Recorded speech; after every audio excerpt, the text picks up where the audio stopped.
doll. It was a normal day, the sun was almost down, and a cool breeze stirred the leaves on the trees. I was sitting in the car tired, but not from work, but because of its absence. Another mediocre day, I thought. After the shift was over, it was necessary to take the guys home. I wanted to finally take off this suit. The bell rang.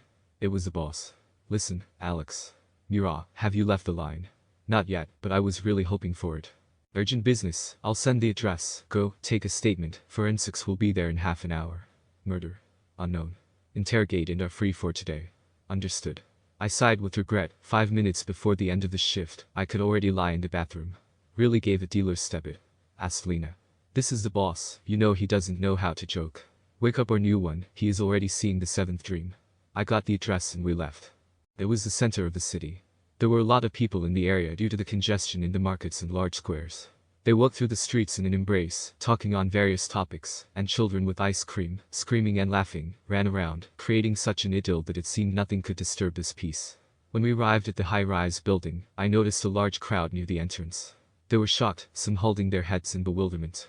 Our journey took longer than I thought to myself, seeing a group of forensic specialists working in the territory, which was closed with the yellow tape from the townsfolk.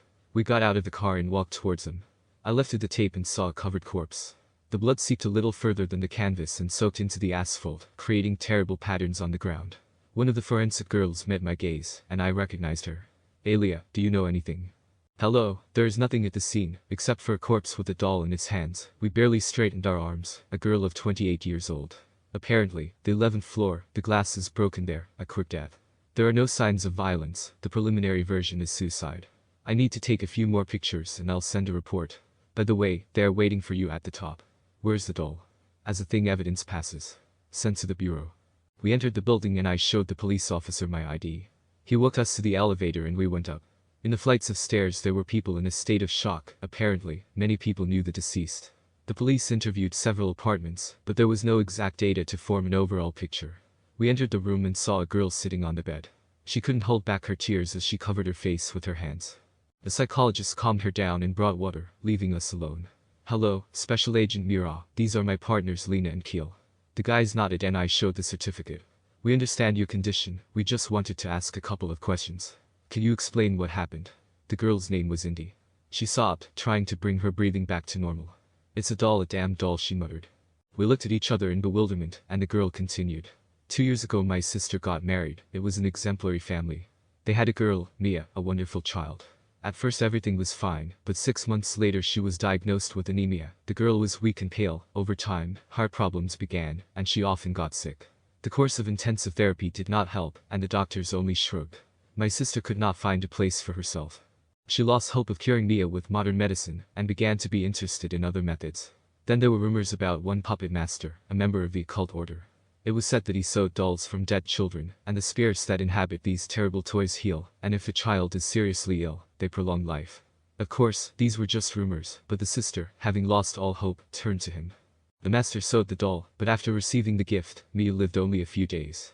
One morning she was found dead. The frozen hands of the child pressed the doll to her chest with such force that they could not be unclenched.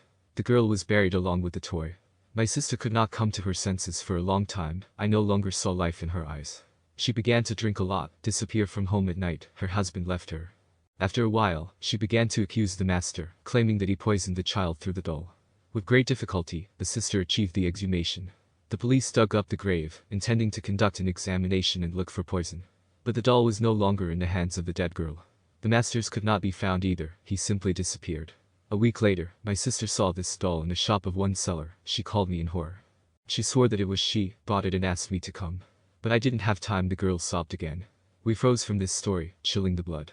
Excuse me, but we are adults and this is an ordinary doll. They don't get out of graves and don't kill people, I said. Lena pushed me in the side, indicating her serious condition. She was lying in front of me, the girl whispered. Wrapped in an embroidered towel. Have you seen her? Yes, she smelled of some strange mixture of ancient perfumes and spices. Her face was black, and her hands were made of wax. Mia liked her very much. When she was unrolled, she angrily flashed her narrowed eyes at me. It was very scary. The child did not let go of her hands, and I felt her gaze on me, as if he was chasing me. I don't know how to explain it, but a few days later Mia passed away. The girl fell silent, and deathly silence reigned. I thanked her and nodded to the others. We went down. Well, what do we tell the boss? That the killer was found and it was a doll? Keel laughed. Can you close your mouth and rethink? She lost her sister, actually Lena shouted at him. I was a little confused. Our city was quiet and calm, and then suddenly the first thing that happens in it is a killer doll. Nonsense. I decided to turn in my shift and take the guys, and then return to the office and look at this doll. It was already late, most of the employees left the line. The guard let me through and I went down to the storage room. Boo. Slavic, we're on fire. The boy jumped up, rubbing his eyes. Damn, why are you scared? I almost dropped my hooves. Just close my eyes, less need to play poker at night. Listen, I want to see the doll, which was delivered from the scene today. Slavic went to the safes and, rattling his keys, brought me a case. I took the cover off and didn't see anything. Where's the doll? In terms of Slavic pulled out invoices from the table. Case 25, that's right, strange. Did you take it? No, Dana, she was before the night shift. Dana confirmed by phone that she accepted the doll, and no one else contacted her. She said that the doll was very scary, and she did not want to touch it even with gloves on. I left the archive and went up to my office. What the hell is wrong with this doll? I thought, picking up the phone. Leah, hi, do you have any photos from the place? We can't find the doll, we sent her photo. Hello, yes, no problem, at the post office, if anything. Photos came in a couple of minutes. I opened the photo and was horrified. How can this be sewn and given to a child? A doll looked at me, more like an infernal toy. Her hair with a strand of gray was very similar to human, a huge head with small arms and legs. And her black face, as if the face of a suddenly aged baby, sparkled with her eyes and looked into my soul. I felt uncomfortable and I clicked on the printout and closed the file. The next day did not clarify anything new. After lunch Alexei called. He demanded a report on this case, and was very furious when he found out about the loss. What do you mean, disappeared? Do you work in a kindergarten? We have a corpse of unknown origin with a doll in his hands.